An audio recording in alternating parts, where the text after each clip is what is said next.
etməkdə nəinki biz, bütün Azərbaycan xalqının nümayəndələri borcludur. Çünki bu ailənin elə bir qəhrəmanlığı göstərmişdir ki, böyük bir tarix yazmışdır. Allah məsələlərimizi xoşal eləsin.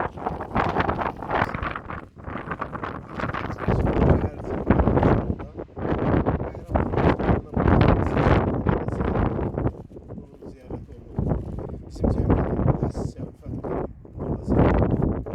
və biz də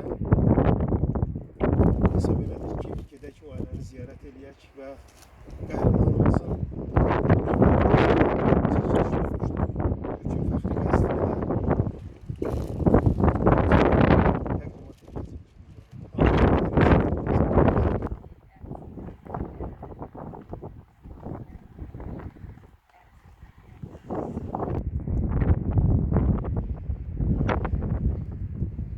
Allah rəhmət eləsin şəhidlərimizi.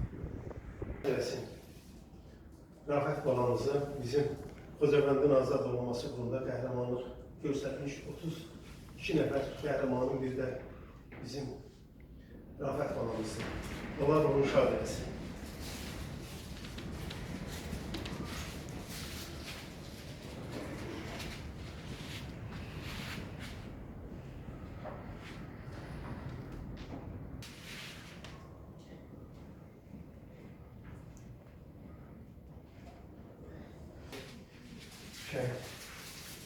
Yerin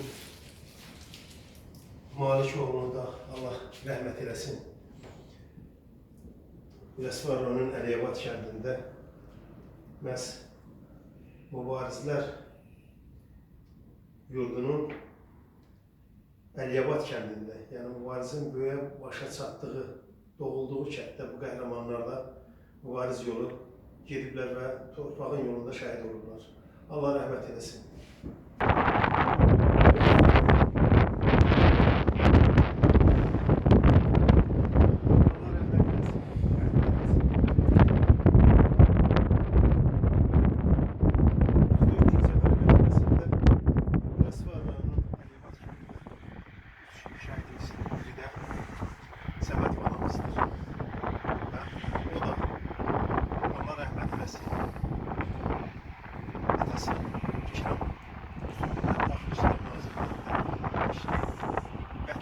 Sədaqətlə qulluq edən bir